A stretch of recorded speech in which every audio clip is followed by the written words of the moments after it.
Good Erev Shabbos, everyone. This week's portion is that of Naso. And here we have the beginning of the journey, the dedication of the tabernacle. And that would enable us to go on our journey throughout the desert as we approach the land of Israel. And it says, Vayihi b'yom kalois Moshe lohakim es hamishkan. When Moshe Rabbeinu concluded erecting the tabernacle, he anointed it, he sanctified it, and all of its vessels, and the altar and all of its vessels. And then it continues. Rashi asks a question, why does it state on the day that Moshe Rabbeinu concluded the tabernacle? Was it indeed Moshe Rabbeinu? Was he the one who built and constructed the tabernacle? All of Klal Yisrael was engaged. They were all engaged in the construction of the tabernacle, and especially, as the Torah itself delineated, it was Bezalel and the Holiav, and all of those blessed with a heart filled with wisdom, who actually made the tabernacle. And yet now that it's completed, it seems to attribute this magnificent effort of this house of God that would be amongst us to Moshe Rabbeinu. And Rashi also notices that we find a similar thing by King David, in which it says that it states, remember, O God, your servant David, and all that, and look upon the house that he made, referring to the temple in Yerushalayim. Now, King David never had the temple in Yerushalayim during his lifetime. It was built by his son, King Solomon. So what does it mean that look at the house of King David? Why is it attributed to King David? So Rashi tells us that what the verse is saying is, Lefisha Mosa Nafshay Olav, because Moshe Rabbeinu invested himself with all of his energy to see that everything would be done exactly as God commanded it. So yes, it was Bezalel, Oholiav, and all of those blessed with wisdom who did the actual work, but Moshe Rabbeinu, he supervised and made sure that everything was done correctly. And it's not just he was Oimed al Gabam, it's not just that Moshe was there watching, but as Rashi says, Mosa Nafshe Olav, Moshe Rabbeinu relentlessly, tirelessly would make sure that every single detail was done to perfection, just as he had learned from God when he was on Sinai. And similarly with King David lived his whole life to see that Klal Yisrael, Yerushalayim, we would be worthy of having God's temple. And he too invested all of his time and his energy to see that Klal Yisrael would be worthy of this. And that's why the Torah crowns this magnificent achievement as the house of David, or when Moshe Rabbeinu completed the temple. It would seem as though the verse then is coming to offer praise to these two giants, these illuminaries, Moshe Rabbeinu and King David. But we have to ask ourselves, it's very nice what they did, but is this necessary that there should be a verse in the Torah telling us, Vayihi b'yom kalois Moshe, and on that day that Moshe Rabbeinu completed the tabernacle? And why does it say that? To let you know that Moshe Rabbeinu really, he went above and beyond. Is that what the Torah is coming to teach us? We also find at the end of this Parsha that we have the dedication of the tabernacle with the offerings brought by the Nesiim. The leader of every tribe brought offerings as a dedication of the altar of sacrifice. 12 tribes, and there were 12 offerings. And every offering was identical. They brought there was incense that was brought, there was cereal that was brought, flour that was brought, there were burnt offerings, sin offerings, peace offerings, They were all brought, and every single offering by every single Nasi, leader of his tribe, was absolutely identical. And the Torah spends over 60 verses delineating and listing what each one brought. Torah could have said, it could have presented to us the first one and said, and all the rest did the same. But the Torah goes out of its way, in which we have so many verses, just it's repetition. What is the message here to have so much repetition? We find another statement in which the Talmud says that if Moshe Rabbeinu would have built the temple in Yerushalayim, it never would have been destroyed. How do we understand this?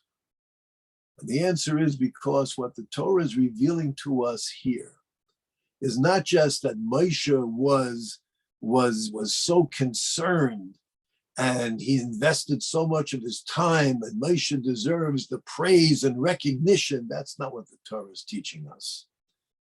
But rather, the Torah is showing us that the sanctity of this tabernacle was such because Moshe Rabbeinu had the proper intention. Every thought of Moshe Rabbeinu was exclusively focused on fulfilling the will of Hashem as God commanded him on Sinai.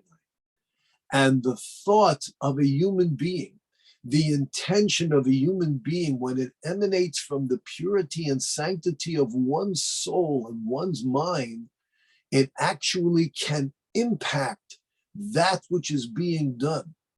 This sacred tabernacle, it was holy. It says that the tabernacle was holy, the Hakadosh Osam, and the altar of sacrifice, the Hakadosh Osam, it was also sacred. What enabled it to have this remarkable level of sanctity? Yes, it was the work of Betzalel, Aholiav, and all those blessed with great wisdom, but Moshe Rabbeinu, he would see and examine and make sure that everything was done, and it was exactly the investment of himself with all of his energy and his thoughts to do exactly as God commanded.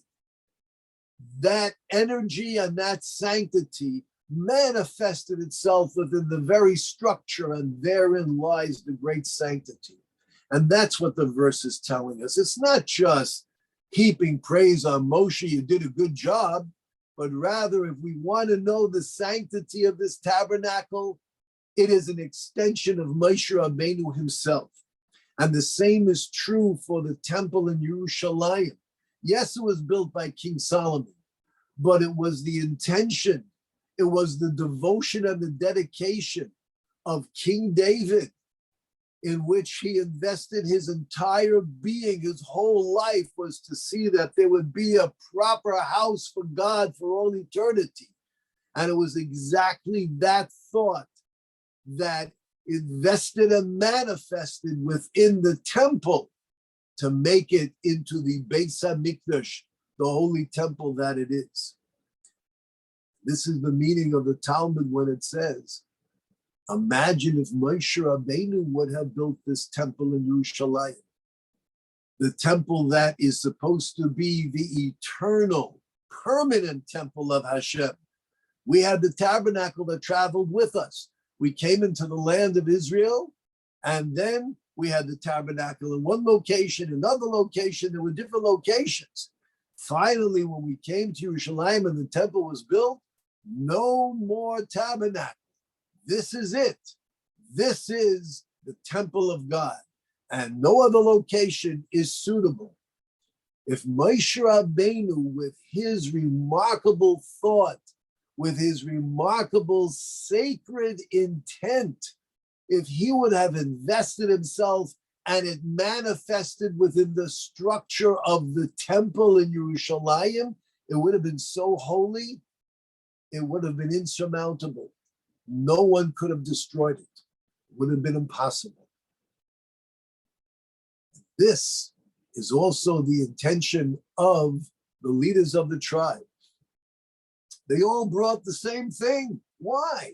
What would have been terrible if this one would have brought the burnt offerings, and this one would have brought the peace offerings, and this one would have brought the sin offerings? What would have been so terrible? No, we're all going to do the same. Why? To demonstrate that there is harmony, unity, and shalom. That was the focus of the leaders of the tribe, the Nisim. We're all doing the same because Klal Yisrael is focused on one thing and one thing only, and that is fulfilling the will of our Creator. And it is with this focus and with this dedication and with this act of harmony and shalom, that's how we wish to manifest the very essence of the altar of sacrifice. For the altar of sacrifice, what's the purpose of sacrifices? It is a means that creates shalom, a bond between God and his people. They wanted that the very altar of sacrifice, it should reflect the shalom. Where? How is it going to be imbued with these properties of shalom? It comes from the intent of human thought and human deed. That's what this is teaching us. The sanctity of the temple, the sanctity of the tabernacle, it comes as an extension. It is imbued with those properties which are emanated and originate from the thoughts and deeds of a human being. This is true not only in regard to the temple and the altar, it's in regard to everything that we do. The intention that we have. If we have a home and we want to have shalom in the home and we focus on shalom, it permeates, our intentions permeate the very walls and the very furniture that we live in.